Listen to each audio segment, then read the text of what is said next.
Chapter 36. When he opened his eyes, he was surrounded by white.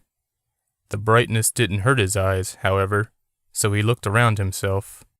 He saw nothing and could not get his bearings. "Where am I?" He got a response. "Am I dead?" He listened to the reply.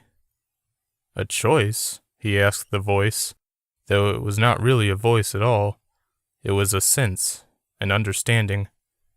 What kind of choice? He waited and listened. "Yes, I was connected to them. I don't know if I am anymore. What does that have to do with anything?" He listened. "I can take you there, with me?"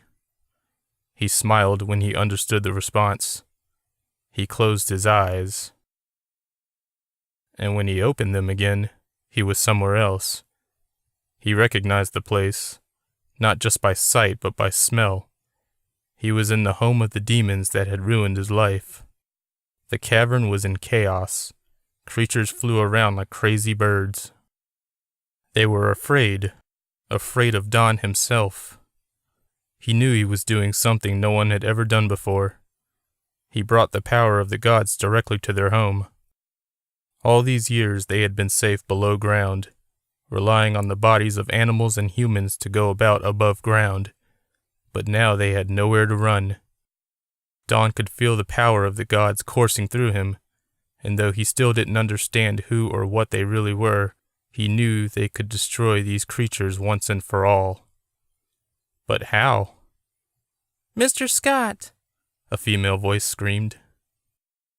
Don looked up and saw one of the bats holding Aaron over the large drop. Another held Travis. "Hang on," he shouted, up to the teens. "I'll get you out of here." Just then, one of the giant bats landed in front of him, at the edge of the cliff. He knew it was Carutha.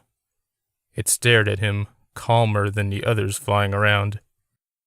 "So you've come to kill us," it said. "I won't let you hurt my family or anyone else's ever again." "You do realize you won't survive this either. If you go through with this, you will never see your family again." Don had already accepted that fact, but the words still twisted his guts. "I'm ready to die for them.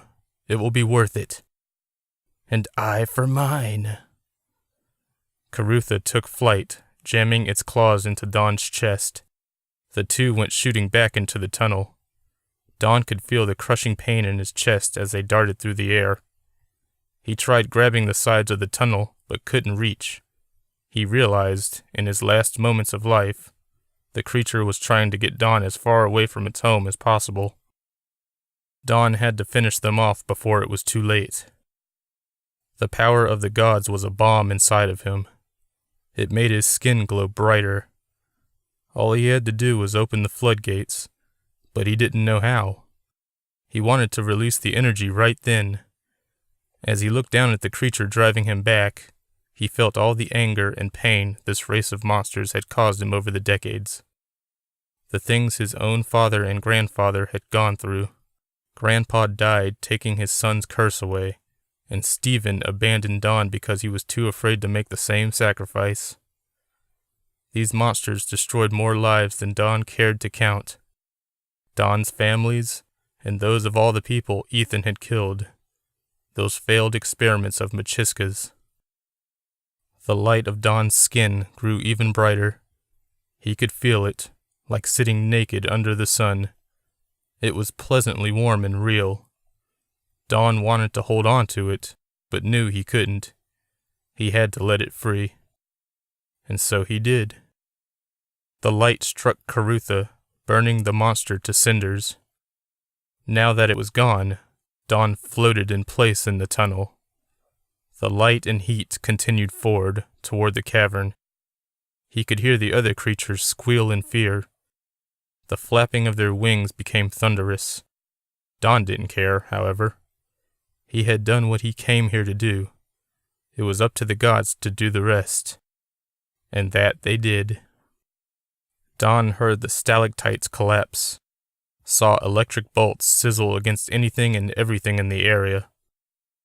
Don floated back into the cavern and saw hundreds of creatures drop from the air like dead birds. It was as grotesque as it was beautiful.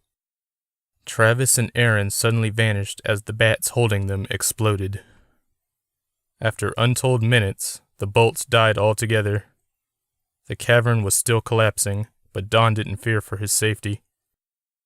He had been at that point of no return ever since the lightning struck him outside the house. In his last act before moving on, he had done what his father had not. He saved his family. At that realization, he began to fade. His fear, regret, and grief faded along with him.